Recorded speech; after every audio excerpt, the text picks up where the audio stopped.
Buenas tardes tengan todas y todos ustedes. Bienvenidas, bienvenidos a esta quinta sesión del programa de gestión cultural que tiene por nombre Diálogos de la Gestión Cultural y que es un programa que ustedes ya conocen, es un programa que viene transmitiéndose desde el año 2020 y en esta ocasión estamos en un ciclo de 6 sesiones a cargo de la Universidad Autónoma de Querétaro. Por eso comencé diciendo que esta es la quinta sesión de las 6 que la Universidad Autónoma de Querétaro ha conducido magistralmente y que forma parte de un proyecto un poco más amplio en el que también participa el ITESO, Universidad Jesuita de Guadalajara, y que a partir de octubre tendrá su espacio para transmitir también su serie de diálogos de la gestión cultural. Esto de lo que estoy hablando es una combinación virtuosa entre ambas universidades en el marco del programa general Diálogos de la Gestión Cultural, como decía yo, que ya tiene más de 5 años, ya casi 6 años, de transmitir sesiones muy valiosas como la que vamos a tener hoy. Diálogos de la Gestión Cultural, que nació hace 6 años, como he dicho, ha sido fundada, dirigida y, bueno, hasta la fecha por el maestro Sergio Cervantes Quirós, quien también intervendrá en algún momento de la sesión de hoy.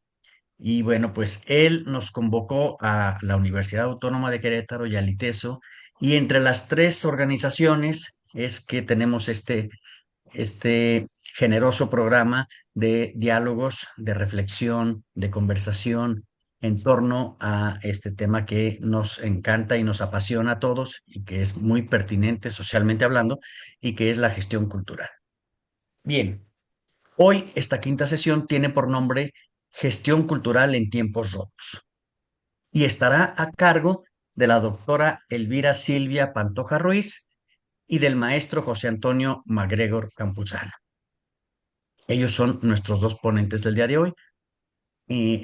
Va a comenzar exponiendo la doctora Elvira primero y luego el maestro José Antonio. Y después vendrá la ronda de conversación entre ellos dos, pero también con el público, también con nosotros, que podemos hacer preguntas y comentarios de acuerdo a pues la lógica de esta plataforma virtual y lo que nos va permitiendo. Déjenme decirles que esta sesión se va a grabar, así se han grabado las anteriores, de tal manera que, bueno, sepamos lo primero que se grabará y segundo, sepamos que el beneficio de esto es que muchas más personas van a poder revisar, consultar, volver a ver esta sesión, como ha sido con todas las demás.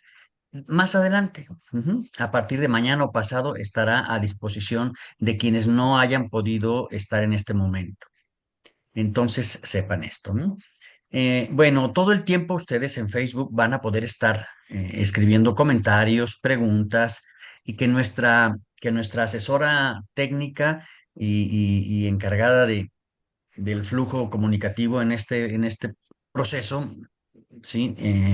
Del mundo digital en el que estamos, ella, la licenciada Berta Cervantes, irá procesando esas preguntas, se las irá haciendo llegar también a los ponentes y bueno, todo eso esperemos que enriquezca mucho el diálogo y la reflexión sobre este tema que ya decía yo, gestión cultural en tiempos rojos. Bien, voy a comenzar leyendo la semblanza de la primera persona que va a exponer el día de hoy, la doctora Silvia Pantoja.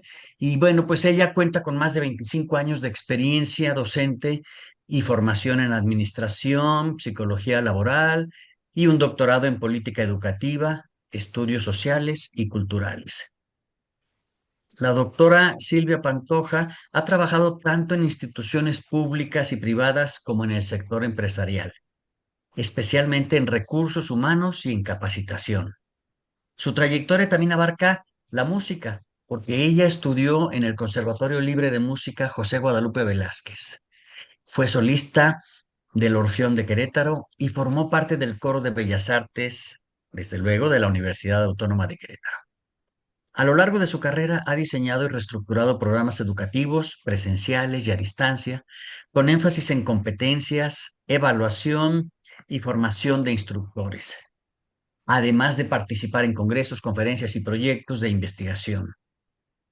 Ha dirigido también tesis de licenciatura y de posgrado y ha colaborado en distintas publicaciones académicas.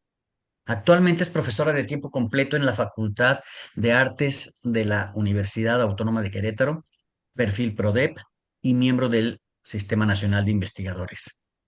Es creadora de la maestría en Dirección y Gestión de Proyectos Artísticos y Culturales y coordina procesos administrativos en la Secretaría de Extensión y Cultura Universitaria. Ella lidera el grupo colegiado Planeación, Creación y Gestión Interdisciplinaria en Arte y Cultura. Bueno, pues sin más, le damos la palabra a la doctora Silvia para que nos comparta su presentación. Gracias, doctora Muchísimas Silvia. Bienvenida. gracias. Gracias, gracias. Pues un gusto, maestro Sergio Cervantes, Alfonso, muchas gracias y pues un placer. De verdad me siento muy honrada estar compartiendo este diálogo con mi gurú de la gestión cultural, que lo sabe, maestro José Antonio MacGregor. Y pues bueno, me voy a permitir compartir una pantalla, la pantalla de la presentación, del cual cuando se propuso este tema, sí, me gustó mucho por lo que dice, gestión cultural en tiempos rotos. Cuando las estructuras fallan, ¿cómo se sostiene la cultura? He de platicarles que yo no estoy de lleno metida en lo que es la gestión cultural como tal, como gestora cultural. Yo di un brinco un poquito diferente a lo que son la gestión de proyectos en arte y cultura, ¿sí? Que precisamente viene a colación a este tema que vamos a abordar, mi querido maestro Mac y una servidora. Entonces, me permití hacer un collage de algunos artículos que he escrito para revistas y para libros, en donde precisamente se conjunta esta parte tan importante de lo que sucede en la gestión cultural en tiempos rotos, pensándolo de esta manera, ¿sí? Sabemos que la inevitable globalización cultural y el inminente crecimiento poblacional en México, sobre todo, y en el mundo, ha salido de control para muchos gobiernos. Y este descontrol se ha venido transformando en un problema social, como bien lo marca aquí en la diapositiva que estamos viendo, los contextos fracturados que afectan la práctica cultural. Esto ha orillado a las grandes urbes a descentralizar sus dependencias, esto con la finalidad de generar desarrollo y crecimiento económico en las mismas y por ende buscar una mejora en el ámbito social de las regiones, generando así tasas de crecimiento económicas que beneficien a las poblaciones locales, nacionales e internacionales. Cito UNESCO. Señala que una tasa de crecimiento sostenida asociada a patrones repetitivos constituye lo que se ha llamado crecimiento económico moderno. Dicho crecimiento está ligado a las oleadas de descubrimientos científicos e inventos tecnológicos de la era moderna, a los que se deben los cambios de la organización económica y el aumento de la productividad. Cierro cita.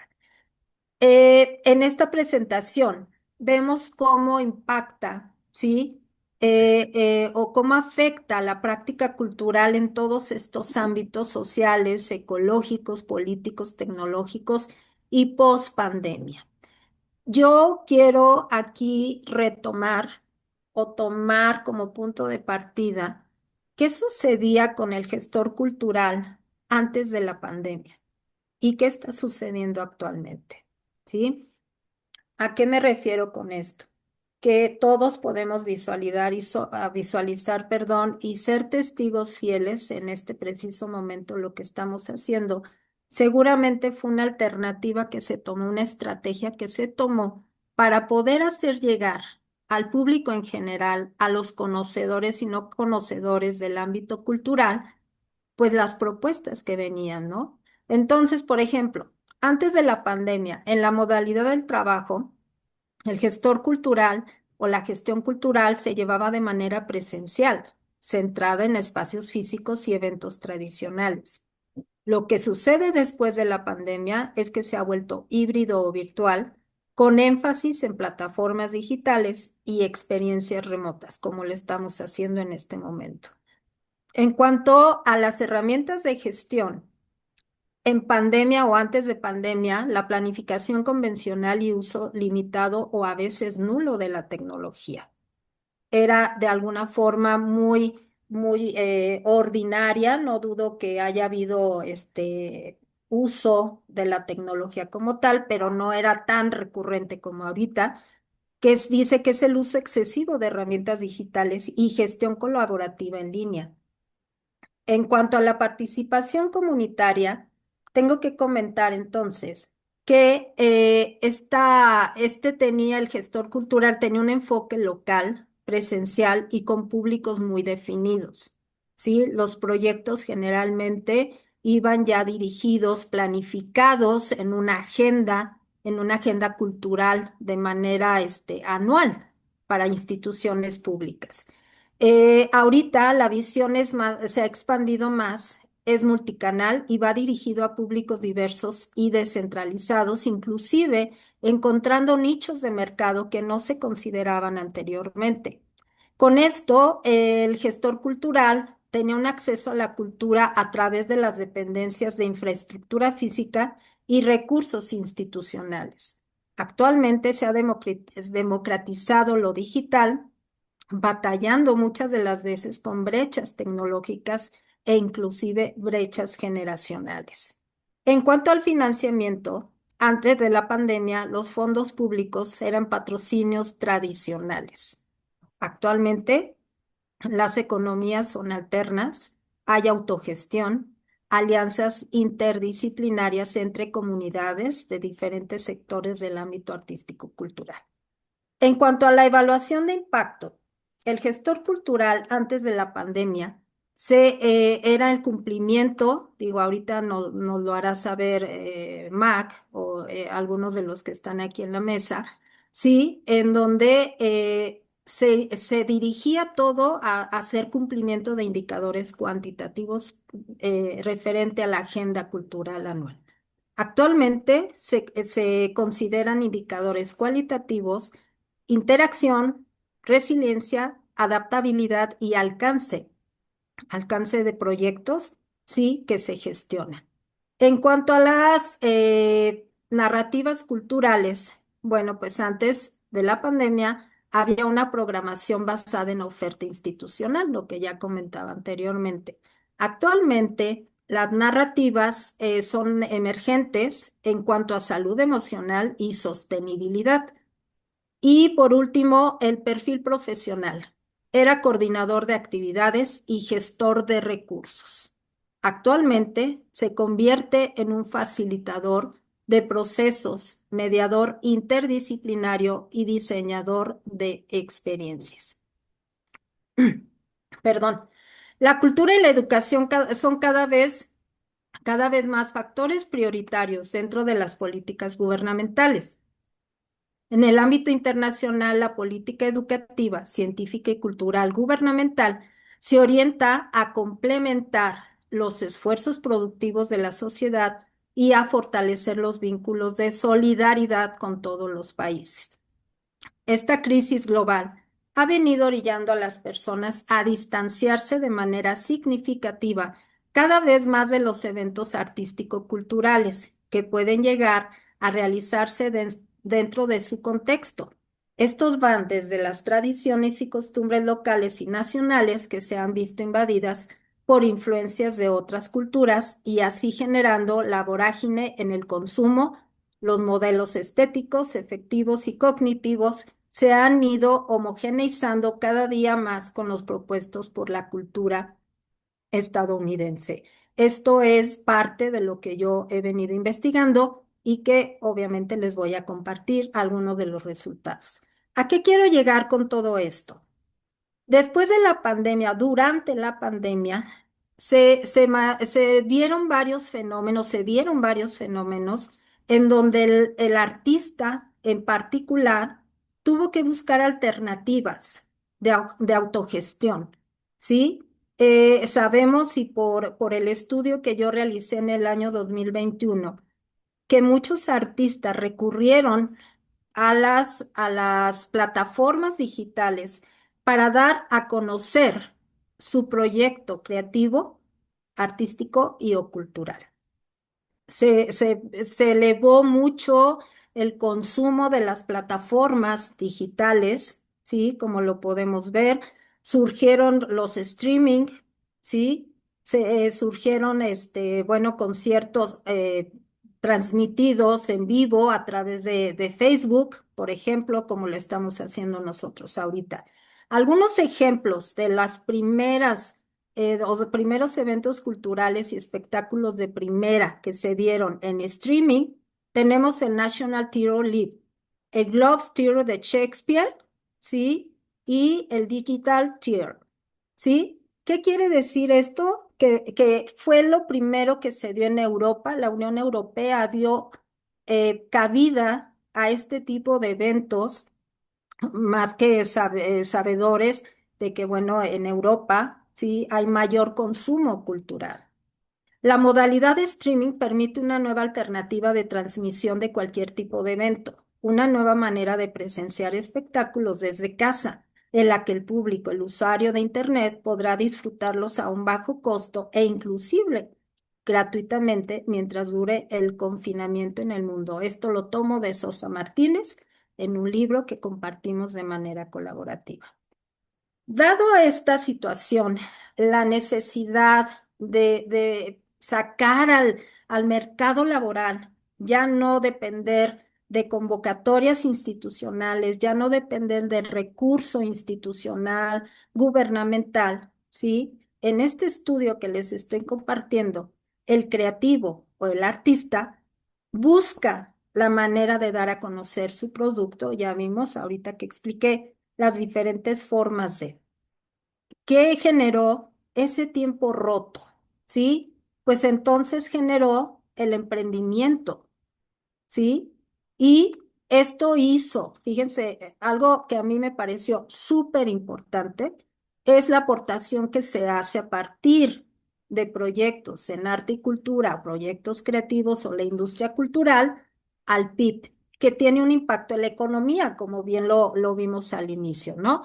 Tan solo las áreas del sector de la cultura, según en la cuenta satélite, dice que hubo el mayor crecimiento fue en contenidos digitales e Internet, con un 9,6%, patrimonio cultural y natural 9,1%, así como en las artes visuales y plásticas.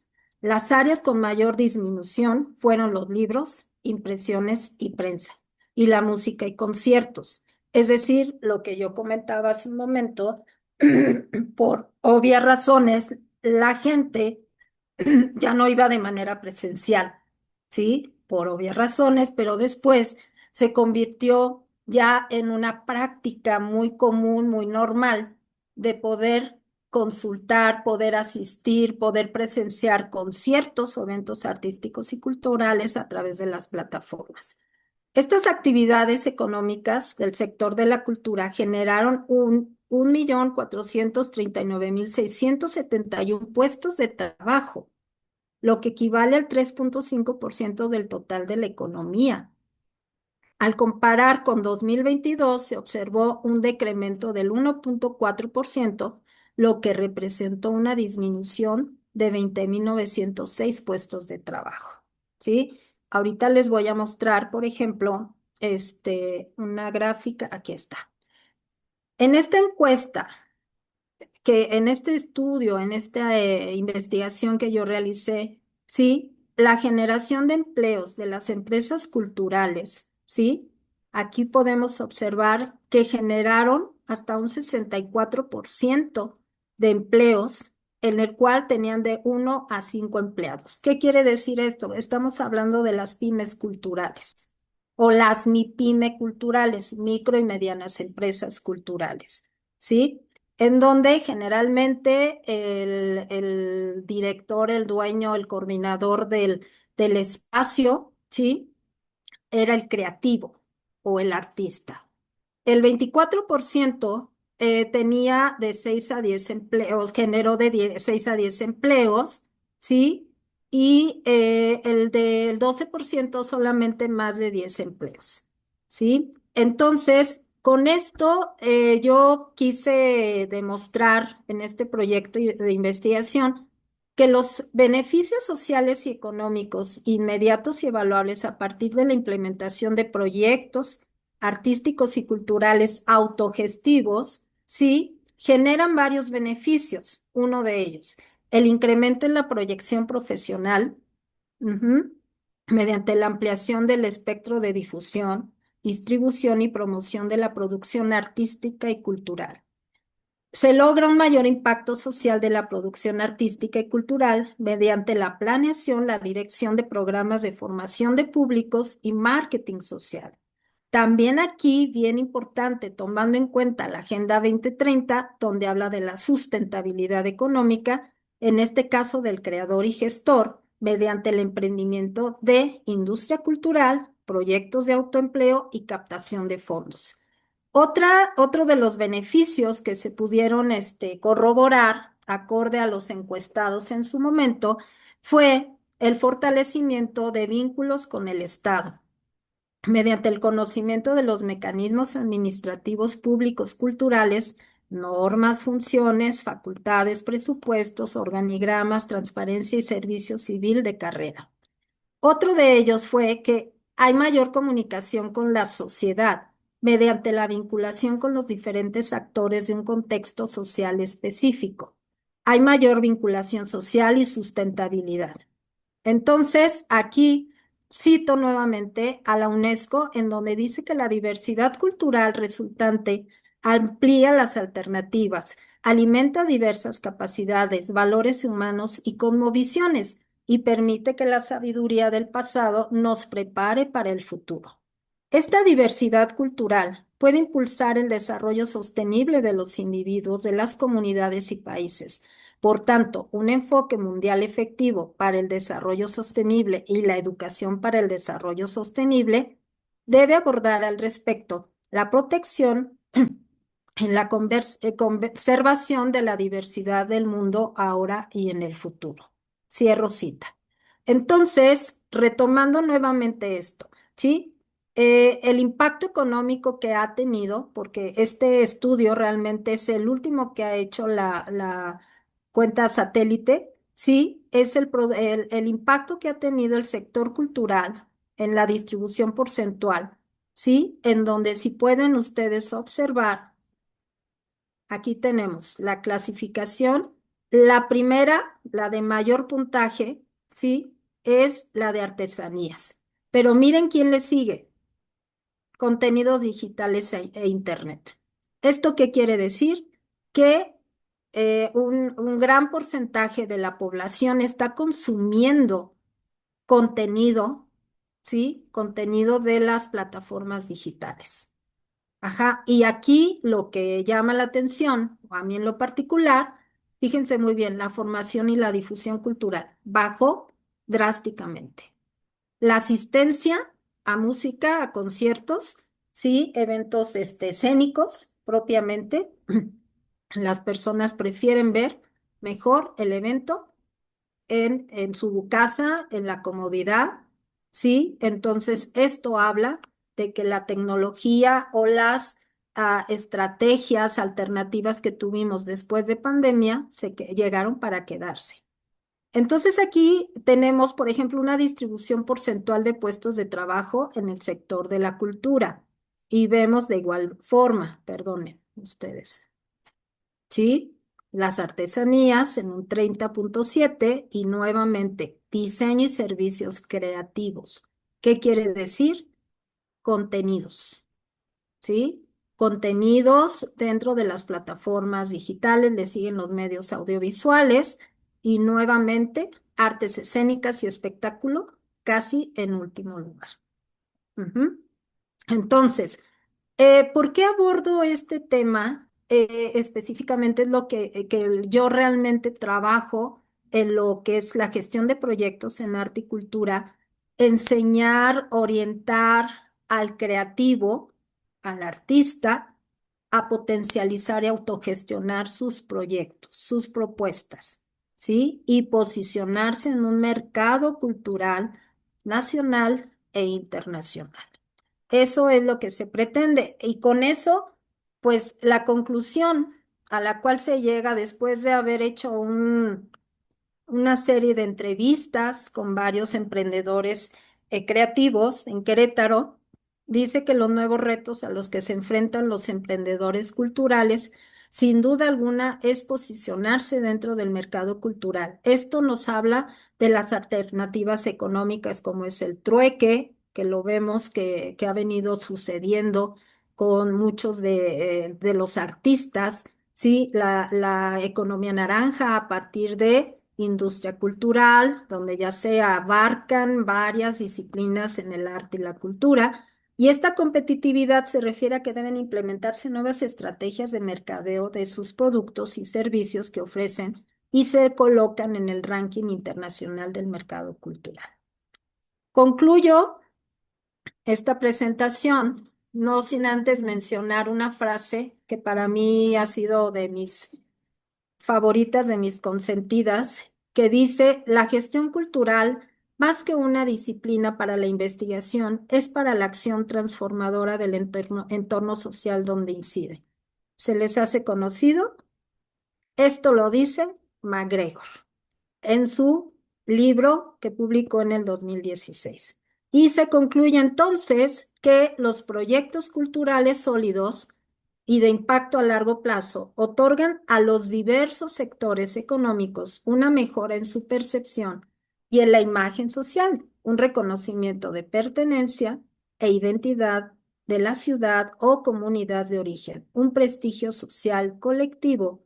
Además de todo ello, es posible a través de estos proyectos culturales una reactivación económica local y un flujo de nuevos visitantes consumidores. Por eso es muy difícil hablar de políticas culturales fuera de contextos económicos y de impacto social, particularmente en el ámbito comunitario. Eso lo dice Marcelli. Sí, cito. En el campo cultural, la rentabilidad de un proyecto cultural no se agota en el intercambio entre costos y ganancias, sino que se extiende en el impacto y beneficio social del proyecto cultural mismo. Con eso concluyo mi participación y yo exhorto de verdad, siempre les digo, a que las ideas se tienen que transformar. Se tienen que transformar en proyectos tangibles que impacten a un sector en particular de la sociedad. Se me pasó por ahí mencionar esto, pero parte de los resultados que obtuve es que el creativo o el gestor cultural, el autogestor cultural, empezaba a promover sus ideas, sus productos tangibles en beneficio de ese sector, proyecto de intervención. Ahora lo han convertido en proyectos rentables, ¿sí? Que se han replicado en diferentes lugares locales, nacionales y algunos internacionales. Entonces, es una forma en como yo tomé la gestión cultural en tiempos rotos. Siempre después de una crisis viene algo bueno, ¿sí? Y entonces creo que es el momento para poder implementar estas estrategias y posicionar ideas creativas en este gran mercado. Muchas gracias. Gracias a usted, doctora Silvia. Gracias por su presentación. En muy poco tiempo nos has regalado una excelente panorámica y que nos invita a profundizar, a seguir dialogando, pero ya vendrá el momento después de que hable el maestro José Antonio sobre esta manera tan singular de abordar el título, ¿verdad? De gestión cultural en tiempos rotos. No, bueno, es que me dan ganas ya de empezar a comentar, pero no, me aguanto. Fíjense que es muy valioso esto. Este programa Diálogos de la Gestión Cultural inició en este momento de la pandemia, en este momento crítico por el que todos pasamos. Y qué valioso que lo hayas retomado ahora, doctora Silvia. Ya volveremos entonces para continuar el diálogo, pero por lo pronto vamos a darle la palabra al maestro José Antonio MacGregor, de quien voy a decir una brevísima semblanza. Él es licenciado en Antropología Social con maestría en Desarrollo Rural. Obtuvo el Premio de Antropología Social Fray Bernardino de Sagún en 1985. En el año 2018 le fue otorgado el Premio Nacional de Arte y Cultura Mil Mentes por México. En el año 2021, Alliance Morocco-Mexican Culture, Art and Humanity and Peace le confirió el doctorado honoris causa. Y en el año 2025, en este año, recibió la presea José Vasconcelos del Colegio Mexicano de Profesionales de la Cultura. El maestro José Antonio se ha desempeñado como docente en más de 10 universidades del país y del extranjero y ha impartido múltiples conferencias, cursos y talleres a nivel nacional y en más de 15 países. Actualmente es docente en la Facultad de Artes de la Universidad Autónoma de Querétaro, donde también es coordinador de proyectos estratégicos. Su libro, Gestión Cultural Comunitaria, de reciente aparición, así de reciente aparición, está ahorita en proceso de ponerse en circulación, en proceso de tener las presentaciones idóneas en diferentes lugares del país y pues es un gusto para todos nosotros celebrar esta publicación del maestro José Antonio, eh, de la cual a lo mejor también nos regalas alguna síntesis, algo que nos motive y que nos indique por dónde. Pero bueno, le damos la palabra al maestro José Antonio MacGregor y adelante. Muchísimas gracias, maestro Alfonso Hernández Barba. Un placer, como siempre, compartir proyectos contigo como este, en el que se han sumado también diálogos de la gestión cultural con Sergio Cervantes y Berta, que siempre están atentos a ofrecernos, pues, espacios de diálogo, de reflexión. Y celebro también compartir esta mesa con la doctora Silvia Pantoja, a quien le tengo un enorme aprecio y una gran admiración.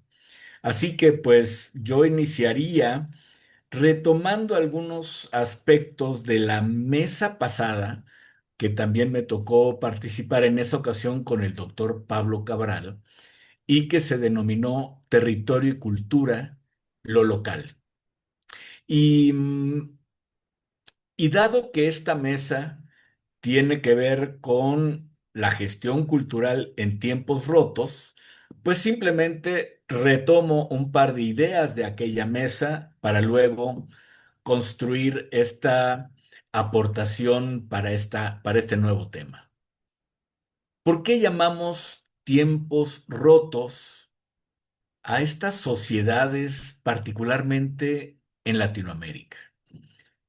Porque vemos claramente fenómenos de fragmentación, de individualismo, múltiples tipos de violencia, miedo, soledad, aburrimiento, exceso de virtualidad en las relaciones personales, distanciamiento de la vida cultural colectiva de la que habló la doctora Silvia, disminución de complejidad en los códigos con los que nos comunicamos, tanto en los lenguajes artísticos, los verbales, los escritos, nuestras maneras de ritualizar la vida, nuestra relación con la naturaleza, nuestra capacidad de simbolizar y darle sentido a la existencia. Y también hablábamos en aquella ocasión de el incremento notable en trastornos de ansiedad, déficit de atención, depresión y otros trastornos del estado de ánimo o crisis de angustia. Hoy estuve revisando un dato que me llamó mucho la atención, donde decía que en el mundo 1 de cada 8 personas tiene algún tipo de trastorno mental. Según el Informe Mundial sobre la Salud Mental publicado por la OMS en 2022, 970 millones de personas en todo el mundo padecían trastornos mentales y de esa cantidad, el 82% vivía en países de ingresos bajos y medianos.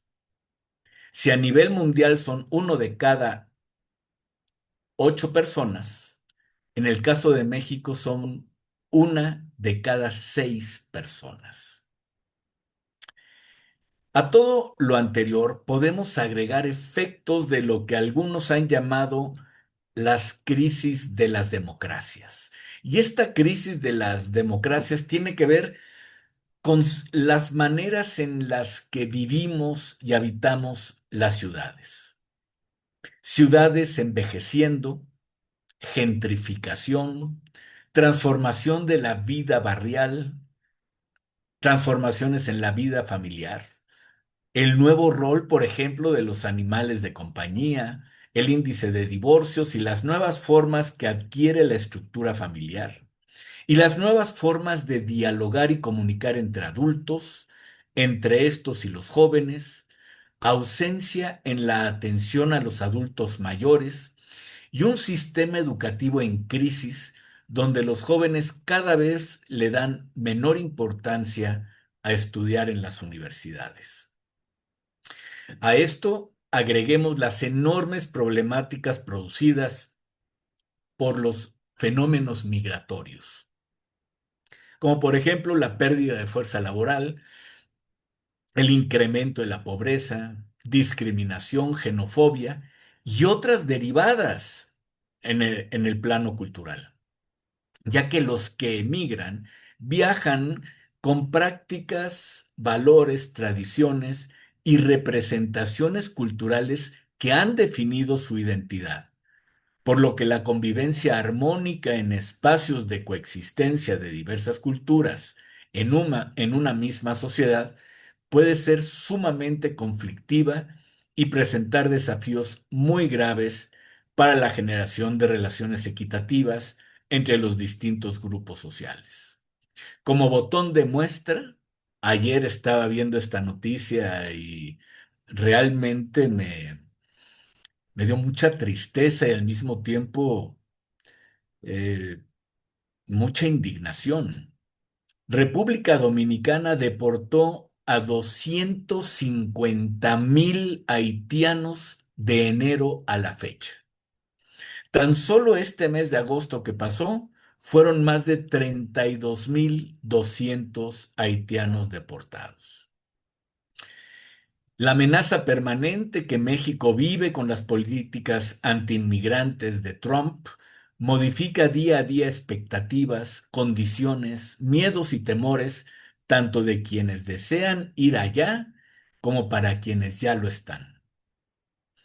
Finalmente, en este contexto de crisis y malestar ante la democracia, hay una pérdida de credibilidad en los sistemas políticos y los partidos de cualquier color. Prevalece una deriva autoritaria y la tentación a los populismos, polarización y confrontación entre narrativas cada vez más alejadas de la cotidianeidad social. Ante este panorama en la América nuestra, hay una vuelta a la mirada de lo comunitario.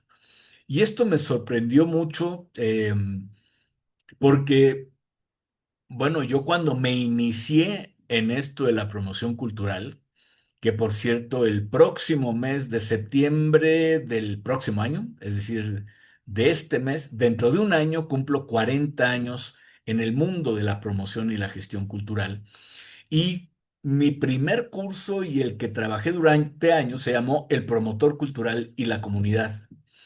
Y cuando parecía que ese tema ya empezaba a sonar obsoleto, surge en México, desde el gobierno federal de la administración pasada, el eje de la política cultural del Estado mexicano con el nombre de cultura comunitaria. Se replantea el tema de las comunidades y ayer en una reunión con el secretario de Cultura de la Alcaldía de Bogotá, Santiago Trujillo, él hablaba justamente de esta vuelta a la mirada de lo comunitario como una búsqueda por recuperar la confianza y construir nuevas relaciones de equidad para la cohesión social. En aquella sesión del martes 12 de agosto que tuve con el doctor Pablo Cabral, ya planteábamos la noción de gestión de espacios culturales de refugio, donde las personas se encuentren condiciones seguras para dialogar, expresar y compartir mediante la creatividad y relaciones afectivas formas para crear comunidad. También afirmábamos que la democracia, la comunidad y la ciudadanía se construyen colectivamente para aspirar a territorios con mejores condiciones de convivencia, sociabilidad, creatividad, expresividad y participación en los asuntos de interés común. Y finalmente señalábamos que el gran desafío sigue siendo la participación amplia, horizontal, organizada y solidaria de comunidades cada vez más diversificadas para superar los dos grandes obstáculos de la participación, que son la desigualdad y la desconfianza. Pues bien, ante ese panorama que me parece fundamenta de alguna manera el título de quienes organizaron este ciclo y esto de tiempos rotos, pues es justo de lo que estamos hablando. Sociedades con valores alterados, sociedades donde los niños pueden soñar, que lo que quieren ser de grandes es ser narcotraficantes o ser sicarios o por lo menos halconcitos. Eso es resultado y muestra de una sociedad rota, una sociedad cuyo tejido social construido durante décadas, a veces durante centurias, empieza a desgarrarse por todos estos elementos que he comentado anteriormente. Para todo ello, se requieren condiciones para poder confluir en determinados ecosistemas culturales. Es decir, en tiempos rotos, la gestión cultural es capaz de intervenir para reconstituir, para sanar, para volver a tejer y habemos quienes decimos, pero absolutamente convencidos, que sí. Pero para esto necesitamos una gestión cultural enmarcada en políticas culturales que miren los territorios de manera ecosistémica. Necesitamos voluntad política para diseñar e instrumentar proyectos pertinentes, viables y de alto impacto social. Necesitamos la participación de la sociedad civil organizada con capacidades amplias y diversificadas para diagnosticar adecuadamente y orientar las acciones que habrán de tomarse. Recordemos, las políticas culturales no son exclusiva responsabilidad del Estado. Le corresponde también a la sociedad civil, a las comunidades, a las organizaciones, a los gestores culturales.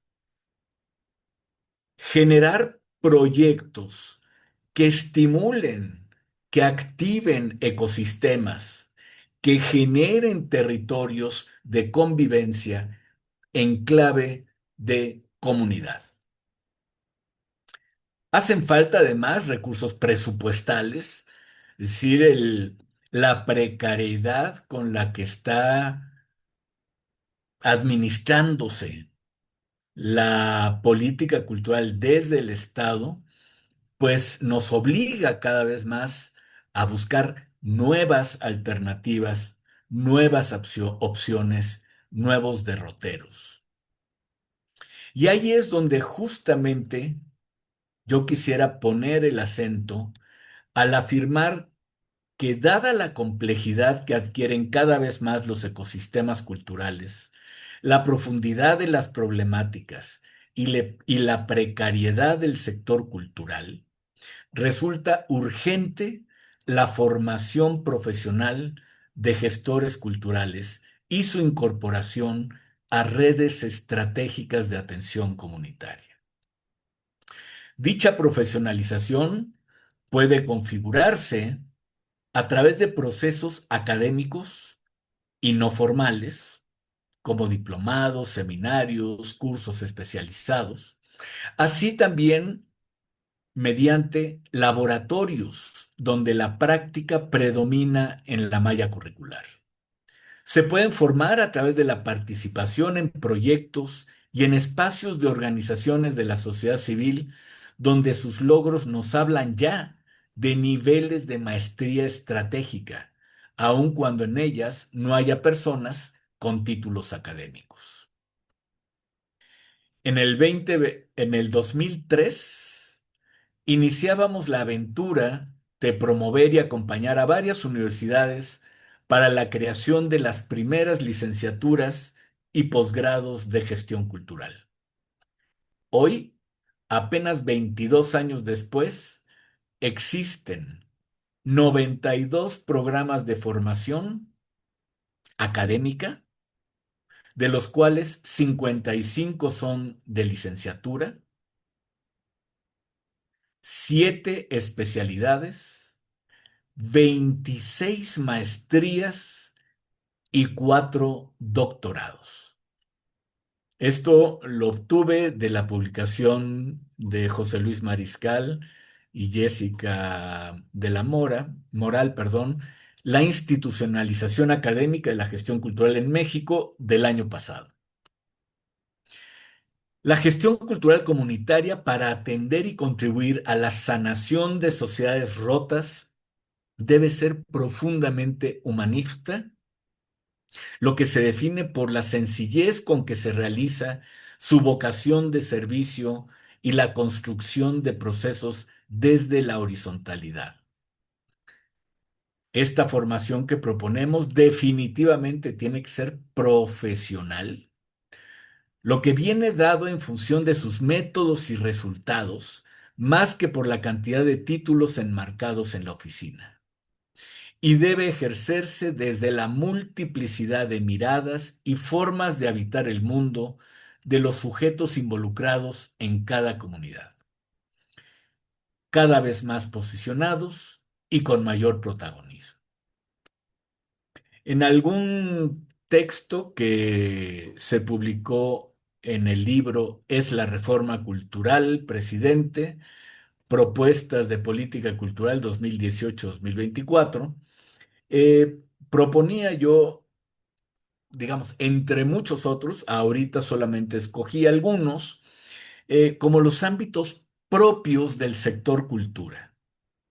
Por ejemplo, patrimonio cultural, historia del arte, alfabetización estética, cultura y espacios públicos, cultura y construcción de ciudadanía, administración de instituciones culturales, culturas juveniles, cultura y migración, culturas infantiles, fomento a la lectura, cultura e igualdad de género, cultura y personas con discapacidad, museos comunitarios, cultura y desarrollo urbano, diálogos interculturales, emprendimiento creativo, culturas indígenas, autonomía y pueblos originarios, procuración de fondos, cooperación internacional. Esos son los ámbitos, digamos, los más convencionales dentro de los proyectos del ámbito cultural. A la multiculturalidad y multitemática cultural ya mencionada, hay que agregar una transdisciplinaridad que permita ubicar a la gestión cultural en campos más abiertos y flexibles, como la preservación y defensa del medio ambiente, la seguridad, la salud comunitaria, el sistema educativo y el turismo comunitario, por mencionar solo algunos. Apenas hace 10 días en la Facultad de Artes hicimos entrega de las constancias a las personas que cursaron un diplomado en gestión de recursos bioculturales, que llevamos a cabo desde la gestión cultural en coordinación con la Secretaría de Desarrollo Sustentable. Y ahora, después del éxito de ese diplomado, estamos planteando un proyecto para crear una red de proyectos bioculturales en donde se reúnen especialistas en la defensa del medio ambiente, en proyectos ecológicos y gestores culturales comunitarios. Porque la bioculturalidad parte también del diálogo de saberes, de conocimientos que las personas en las comunidades tienen sobre sus propios territorios.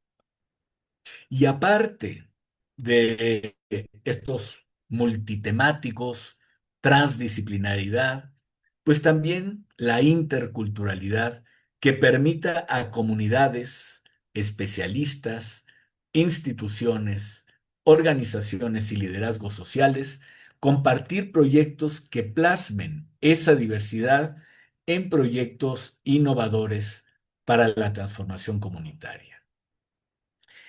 Crear incubadoras de proyectos, que esa es la idea que tenemos ahora para la red de proyectos bioculturales, a través de procesos de incubación, formación, capacitación, asesoría, financiamiento para echarlas a andar en lapsos de máximo 6 meses. Crear incubadoras de proyectos y apostarle a la configuración de redes colaborativas para la acción cultural. Ya mencionaba la doctora Silvia cómo después de la pandemia y el uso de nuevas plataformas, nuevas formas de comunicación, nuevas tecnologías, hubo nuevas fórmulas para generar conocimientos, relaciones y vínculos colaborativos. La participación de gestores culturales con amplias capacidades para diseñar proyectos pertinentes a cada contexto, para instrumentarlos de manera sistémica y aprovechando momentos para la improvisación. Claro que sí, como en el jazz, pero una improvisación que sabe lo que hay que hacer y se sabe adaptar a las circunstancias del momento. Reitero ya para terminar, la propuesta elaborada hace ya 20 años para dotar al ecosistema cultural de México de la calidad que el ejercicio de la gestión cultural profesional podría ofrecer de manera extraordinaria.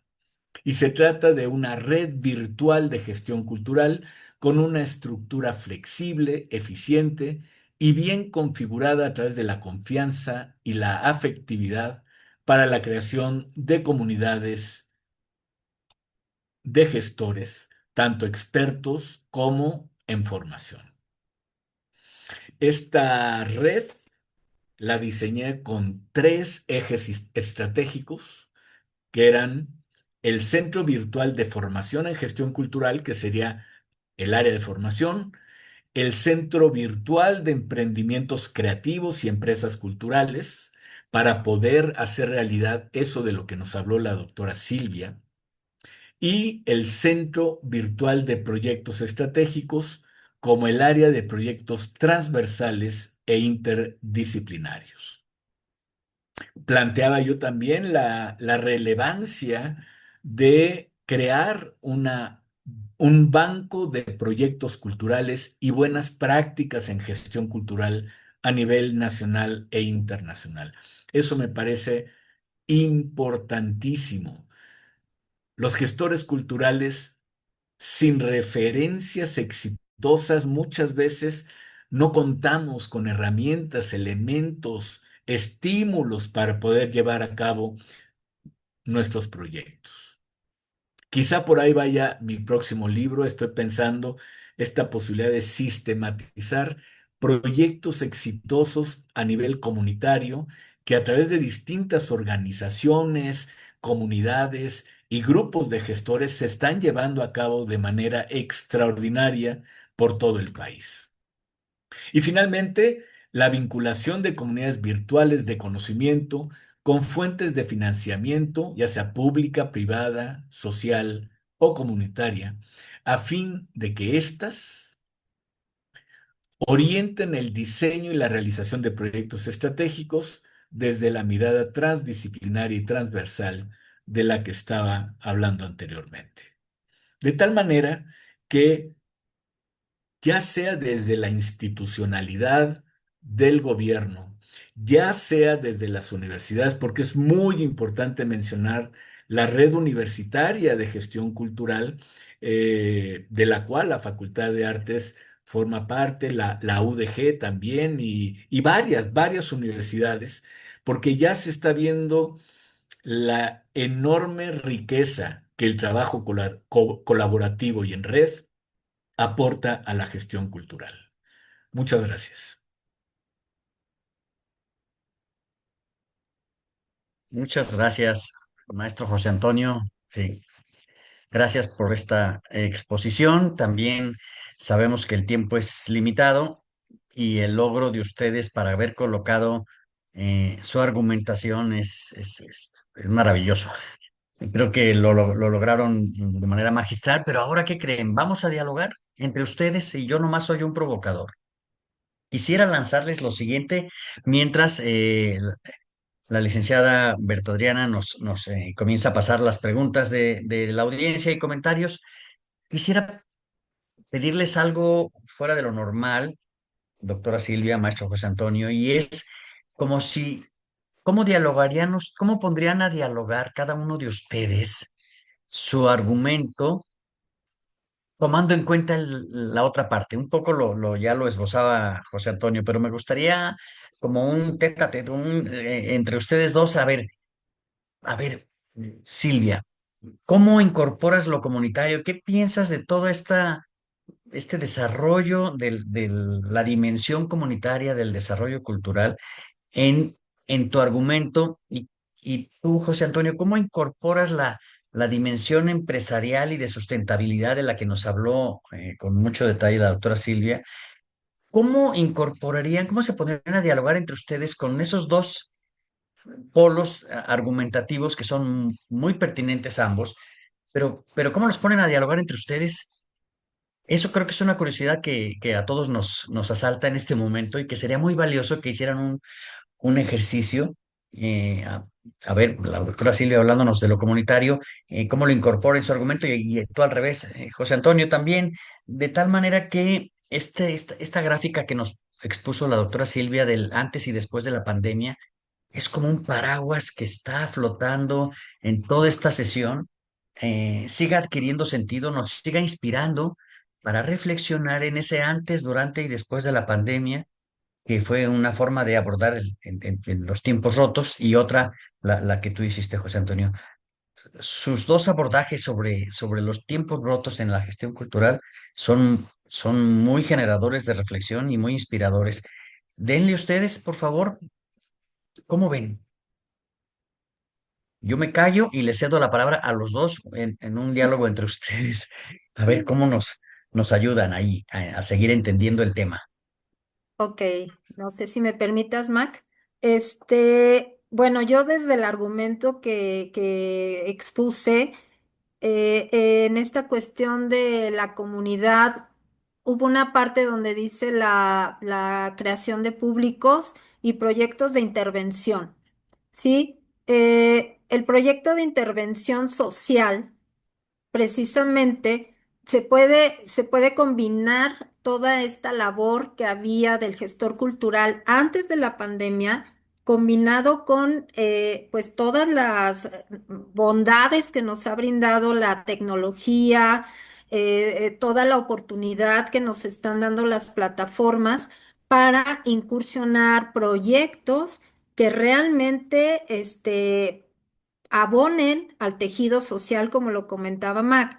Entonces creo que se puede hacer una excelente combinación, no está peleado, simplemente lo que aquí se marca muy detalladamente es que ya no se tiene que depender precisamente o necesariamente de un recurso, de un presupuesto gubernamental o institucional, ¿sí? Aquí se habla de la autogestión, se habla de emprender el proyecto buscando y gestionando el recurso para poder llevarlo a cabo. Se hablaba del trueque como parte de una característica de los tiempos rotos del trueque, ¿no? Entonces, yo en lo particular en los proyectos que he dirigido, digo, a ver, el trueque no consiste, me das un kilo de frijol con un kilo de maíz. No, a ver. yo te doy, te ofrezco mi proyecto a cambio de que tú me apoyes en la infraestructura. Es un trueque, a final de cuentas, ¿no? No necesariamente tiene que ser un recurso financiero ni económico, sino un apoyo para poder cubrir todo lo que requiere la implementación de un proyecto que impacte de manera positiva en un sector social. Eso es lo que yo pienso. Sí, y coincido en esta vuelta a la mirada de lo comunitario. Esto que dice la doctora Silvia es más que pertinente y de repente vemos a jóvenes utilizando formas de interacción colaborativa extraordinaria. Estuve en un par de eventos de cultura viva comunitaria y lo que están haciendo estos jóvenes, como decía la doctora, con trueque, con formas de colaboración muy creativas e innovadoras, es fantástico. Y por otro lado, ahora sí que atendiendo a la provocación, mi querido Alfonso, en efecto hay una un descobijamiento del recurso del Estado hacia los proyectos culturales, que antes en gran medida dependían de becas, de financiamientos, de convocatorias, etcétera. Y como que el gestor cultural ya estaba más especializado en diseñar proyectos para convocatorias. Ya teníamos gestores pacniqueros, ¿no? Especializados en PACNIC, otros en el PECDA, otros en el PAISE, etcétera. A mí me parece que el- ante esta precariedad de las instituciones culturales, yo lo que considero es que el gestor cultural tiene que, en esa versatilidad que siempre lo ha caracterizado, porque eso ya es de nación, el gestor cultural, desde organizar conciertos, concursos, exposiciones, eventos, etcétera. Luego, en la época de la pandemia, organizar este tipo de sesiones, las plataformas, la tecnología, por supuesto no me deja mentir Sergio, yo estoy casi seguro que sin Tita jamás hubiera logrado echar a andar diálogos de la gestión cultural. Entonces, en este sentido, como que el gestor cultural ya es de por sí polifacético, pero la necesidad y la escasez de recursos lo obliga a repensar las maneras de financiar que ya no puede estar sujeta y supeditada exclusivamente al financiamiento gubernamental y abrir formas de emprendimiento.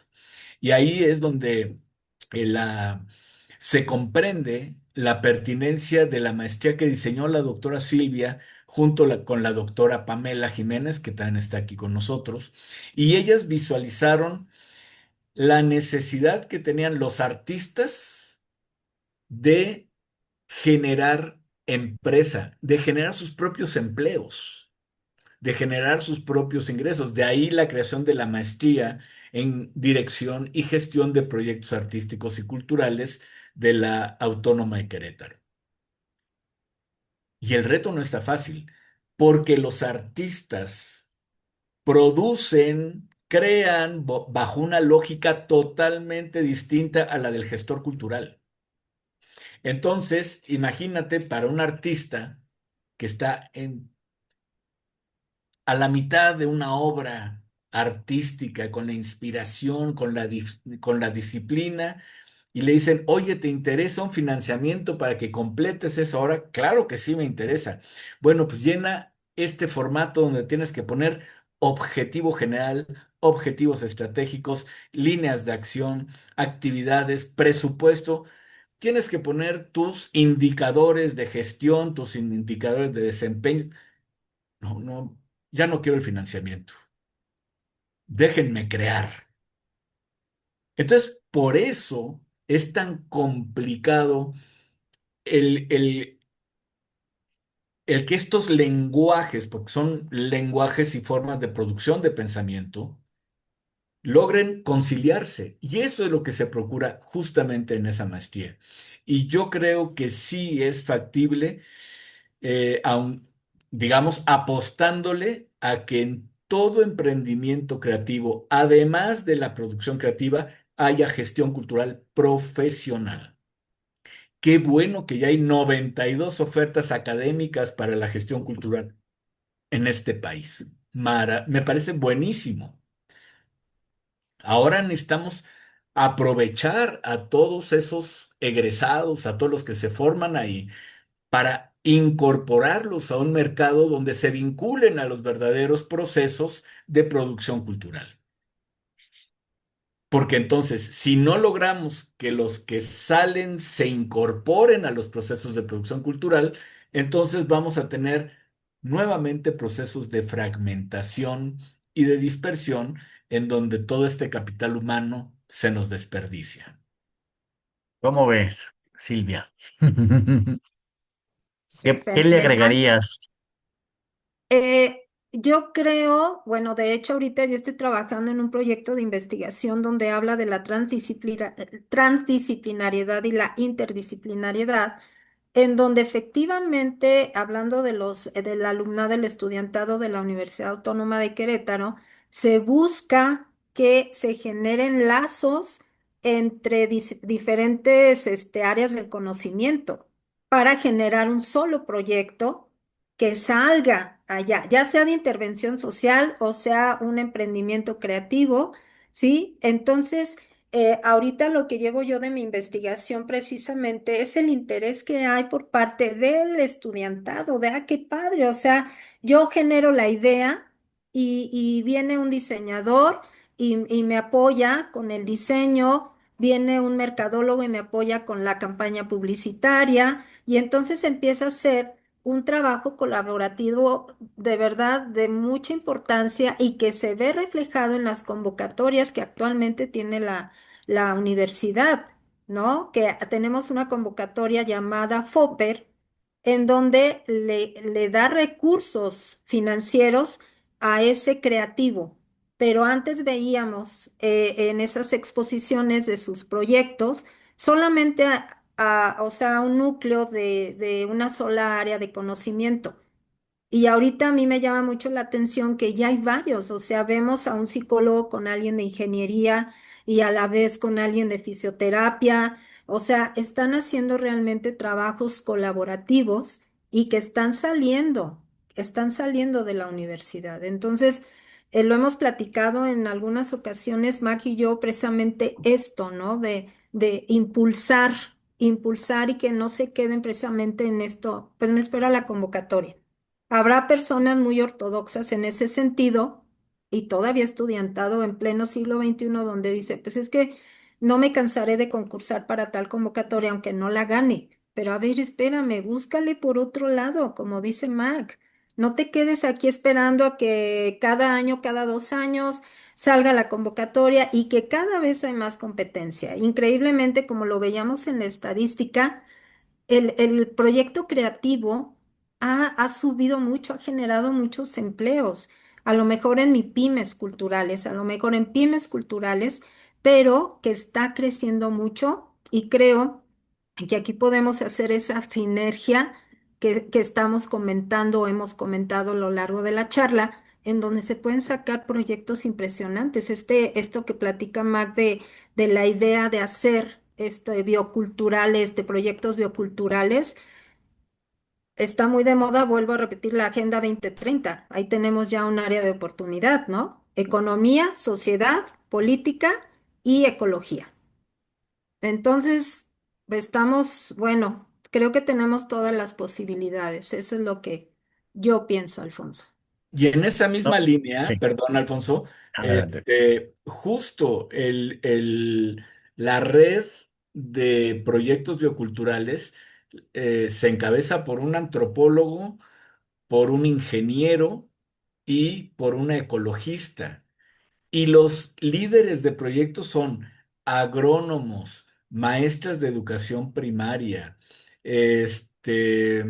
veterinarios, ecologistas. Es decir, si te das cuenta, esta red es así como eh, una red compleja, interdisciplinaria, transdisciplinaria y realmente la Secretaría de Desarrollo Sustentable le ha puesto mucha atención con esto. Ahora lo que estamos haciendo es vincular esta red con la Facultad de Artes.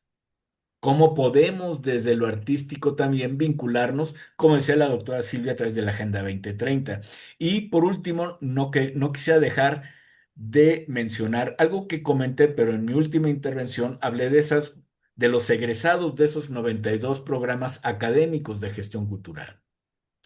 Yo quisiera ahora también mencionar la importancia de los miles y miles de promotores y gestores culturales que no hacen, no les interesa, no tienen tiempo, no pueden cursar una licenciatura o un posgrado, pero que hacen de la gestión cultural una forma de vida, tan ni más ni menos que del Sistema Nacional de Capacitación que se creó en el CONACULTA en el 2001.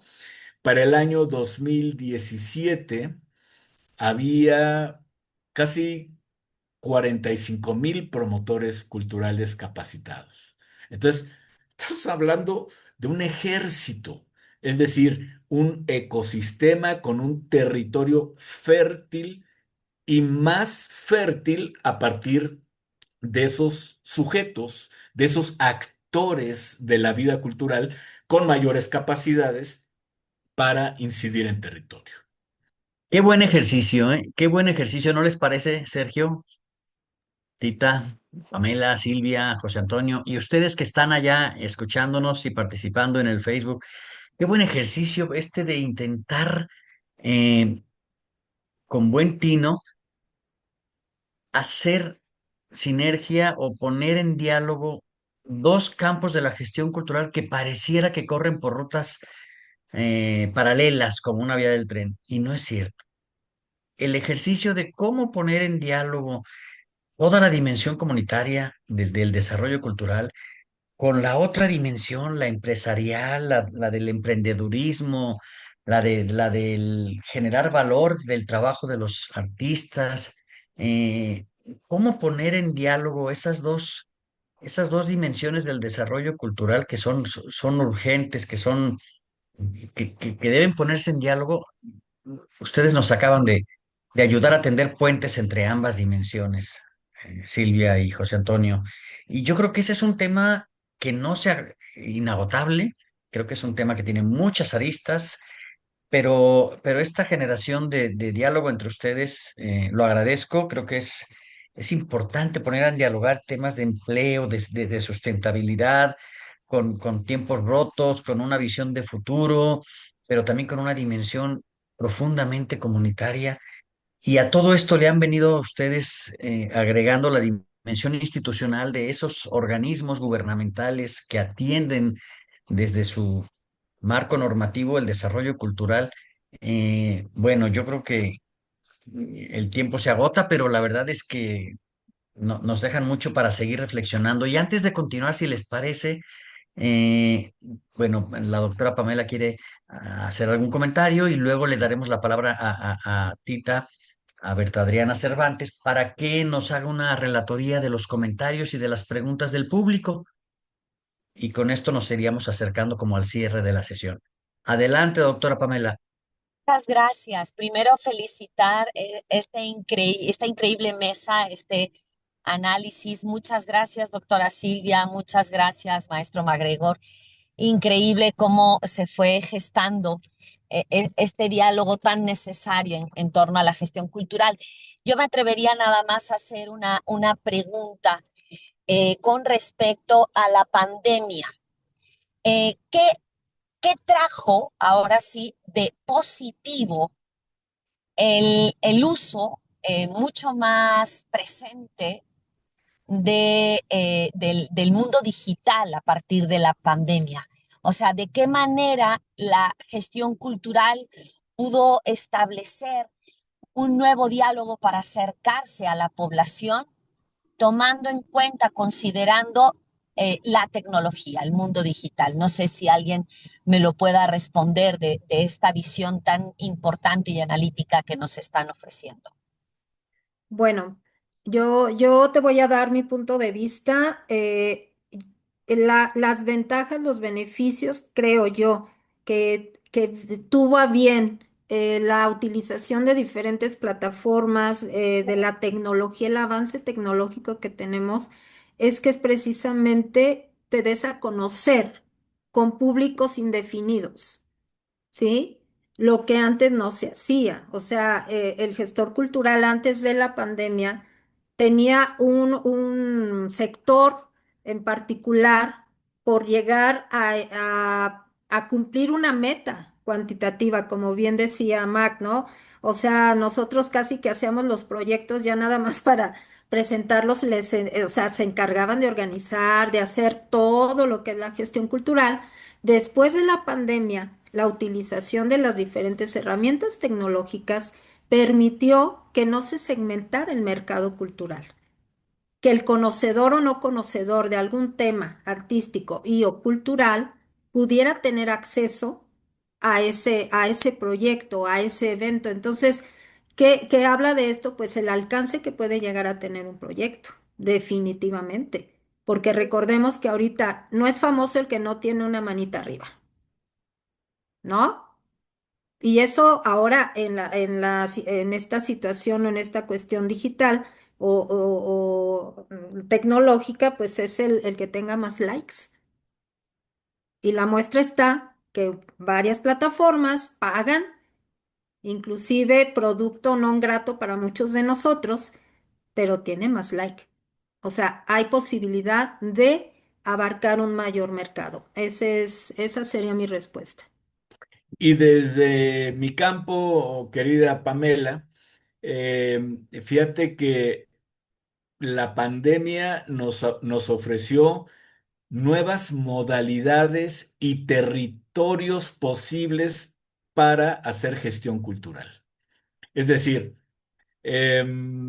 aunque ya había habido experiencias como la maestría en promoción y desarrollo cultural de Coahuila, que compartí con Alfonso Hernández Barba desde su creación en 2004, 2005, a través de una plataforma argentina muy innovadora hace más de 20 años, que nos incorporaba alumnos, más de 50 alumnos, llegó a haber 50 alumnos en una generación casi, y los maestros a través de una plataforma donde nos escuchábamos, donde dialogábamos, nos mandábamos chats, nos mandábamos correos, podíamos utilizar pizarra. Eso fue hace más de 20 años. Lo que hizo la pandemia fue no dejarnos de otra, obligarnos a conocer, a reconocer.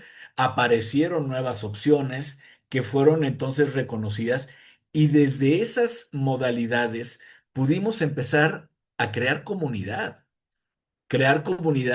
a través de diplomados de gestores culturales, crear comunidad a través de proyectos de cuidado vecinal en barrios y comunidades.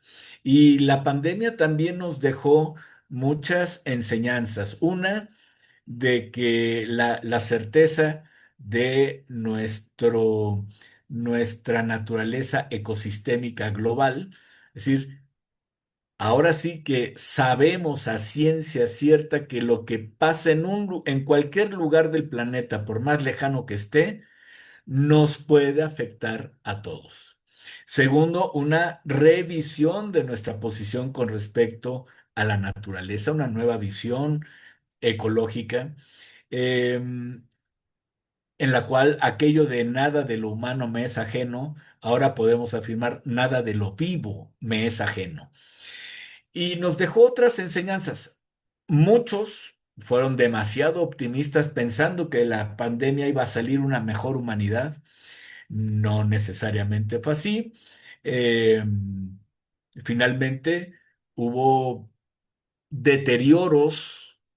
Particularmente a mí lo que más me dolió fue ver a niños y niñas en sus clases por Zoom de 6 horas.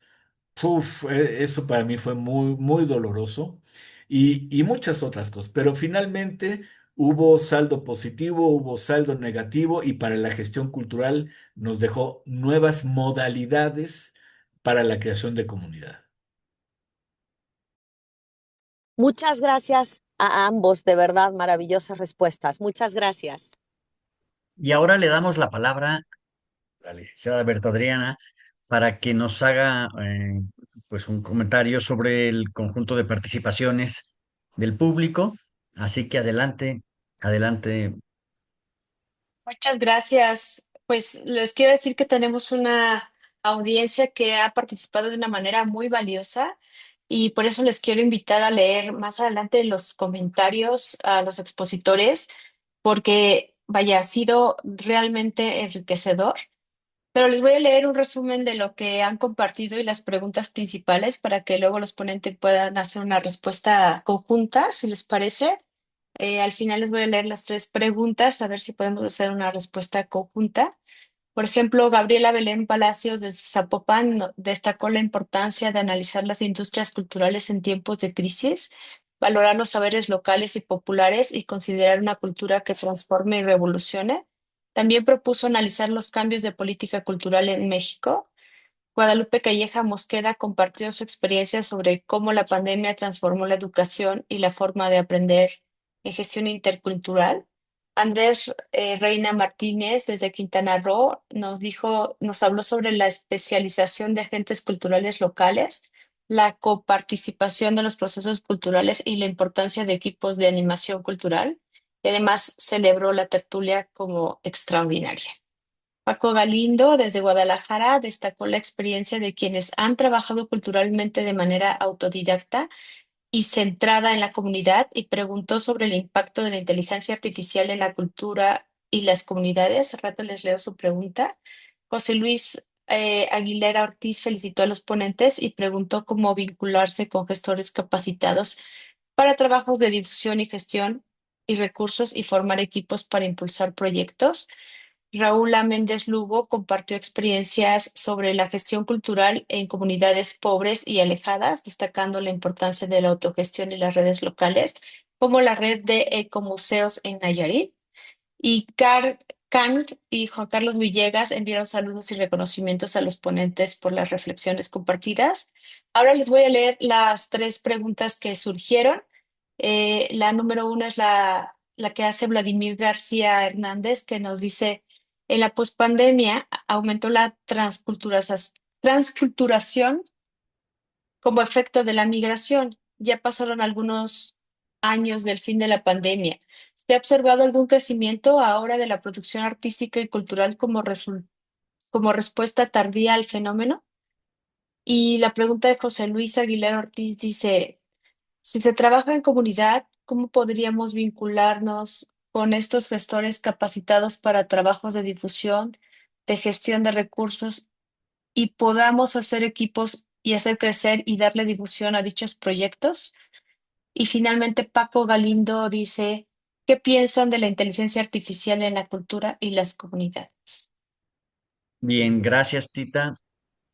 Pues tienen la palabra nuestros dos ponentes para hacer una respuesta dentro del marco del tiempo que nos queda. Pero gracias por la invitación, Tita, para seguir viendo esos comentarios en la repetición de esta sesión que vamos a tener todos a nuestro alcance a partir de mañana o 2 días más. Adelante. Ok, bueno, eh, híjole, es que son bien interesantes las tres preguntas, pero la que me sacudió así un poquito fue la IA.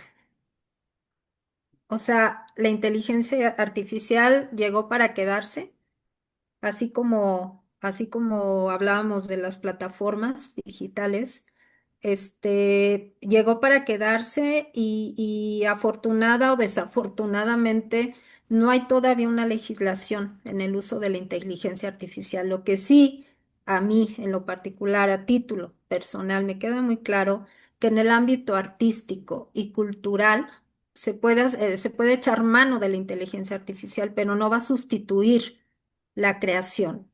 De hecho, acaba de salir un comunicado de Indautor donde dice que no se considerará, ¿sí?, como obra propia todo aquello que haya sido con inteligencia artificial, porque precisamente INDAUTOR protege el derecho de autor de la creatividad humana, no de una máquina, ¿no? Entonces sí, yo creo que es una herramienta muy importante tecnológica, pero creo que está sobrepasando, pero en el ámbito artístico-cultural, creo yo que es muy complejo que llegue a ocupar ese lugar. Ahora, otra de las preguntas, ¿cómo hacer para acercarse y orientar? Creo que así entendí la pregunta, orientar a alguien que tenga una propuesta creativa de cómo generar recursos, cómo hacer todo un proceso de gestión de proyecto e inclusive empezar desde el diseño y la estructura propia del mismo, pues se puede acercar con nosotros como maestría o en la red que está construyendo MAC, ¿sí? En donde efectivamente se hacen grupos, ¿sí? Multidisciplinarios y se van orientando hacia lo que quieren hacer. También en la universidad tenemos varias incubadoras en diferentes facultades y hay una incubadora en donde les dan toda la orientación de cómo generar proyectos artísticos y no artísticos. Creo que son las preguntas que he realizado. Gracias, doctora Silvia. Bien, en Maestro relación José a Antonio. estas preguntas, bueno, el, el gestor cultural actualmente habita en todo el territorio nacional. En todos lados, en todos los estados, tenemos gestores culturales. Es una figura ya cada vez más profesionalizada y qué bueno que ya pregunten por un gestor cultural, dónde conseguirlo. Eso es muy bueno porque justamente estamos hablando de que quien cree que necesita un gestor cultural es porque comprende que requiere cada vez más de herramientas y capacidades para que sus proyectos sean más sólidos. Y en ese sentido, bueno, pues con un servidor efectivamente tenemos una amplia cartera de recomendaciones con especialidades, porque ya vimos que la gestión cultural abarca muchísimos ámbitos. Lo mismo yo podría decir de la red universitaria de gestión cultural. La UDG tiene la virtual, está muy involucrada en este proceso. Creo que la Universidad Veracruzana, nosotros, la Autónoma de Querétaro, en fin, ahí también puede ser. Y en torno a la inteligencia artificial, bueno, pues yo creo que el reto que tenemos ahora es, y ese es uno de los nuevos desafíos en general de la gestión cultural, en la cual más que más que la comunicación de contenidos, lo que necesitamos es la generación de preguntas. Y yo creo que la IA a lo que nos está llevando a la necesidad de cada vez ser más precisos en la formulación de preguntas, de lo que uno quiere, porque finalmente es una herramienta. Actualmente todavía es una herramienta que se configura a partir de contenidos producidos por la mente humana. Las posibilidades son increíbles, pero los que ya tenemos alguna edad, recordamos cuando apareció la tele, creímos que iba a desaparecer el cine. Y cuando apareció la computadora, pensamos, bueno, con el internet creímos que ya se iban a acabar la televisión. Ahora muchos añoran la televisión, que antes era como el, digamos, el peor tóxico para la mentalidad de las personas. Ahora se añora que por lo menos la gente la veía en familia, ¿no? En fin, todo ese desarrollo tecnológico no ha sido necesariamente de eliminación de lo anterior, sino de suma de distintas opciones y oportunidades. Entonces, yo creo que estamos viendo algo nuevo, estamos viendo algo cuyos límites aún no conocemos o no tenemos clara conciencia la mayoría, pero indudablemente para la gestión cultural nos puede ayudar mucho para repensar ciertos postulados a partir de una reformulación de la manera en que preguntamos y del papel que le damos ahora a la pregunta como generadora y disparadora de conocimiento.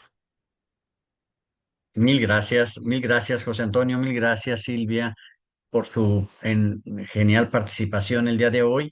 Y con esto, con lo que ustedes cerraron ahorita, con una respuesta profunda pero breve, ¿saben qué? Lo bueno es que tenemos la siguiente sesión para continuar con el tema.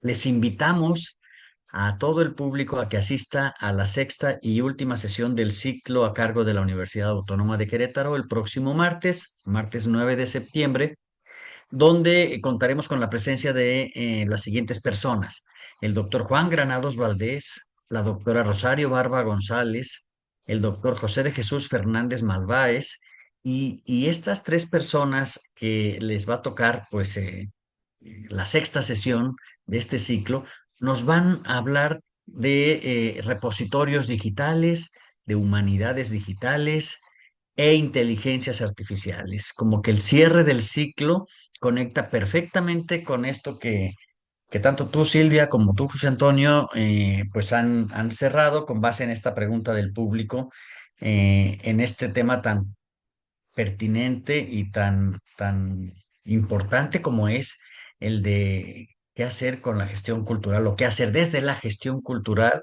en estos procesos culturales que vive nuestra sociedad en tiempos rotos, ¿no? Y que ha quedado muy claro la manera en la que cada uno de ustedes dos lo ha abordado el tema, y pues les agradecemos nuevamente y estamos a punto de despedir la sesión, no sin antes agradecerle al maestro Sergio Cervantes, coordinador general y director general del programa Diálogos de la Gestión Cultural, pues su invitación, su generación de este ciclo y su puesta en marcha de este proceso que ahí se va a quedar grabado para que también otras personas puedan acudir a él. Gracias a todo el público, gracias a quienes hicieron comentarios y preguntas. Ya lo veremos, lo podremos ver ya que la grabación esté circulando en los próximos días. Y pues no, sin más, despidamos esta sesión entre todos. Gracias y buenas noches. Muchas gracias, buenas noches, un gusto. Gracias, Sergio, Alfonso, Tita, Silvia, un honor. Para mí, Mac. Muchas gracias, Alfonso, maestro Sergio, Tita. Buenas noches. Buenas noches, Eh, hasta la próxima. gracias. Hasta la próxima.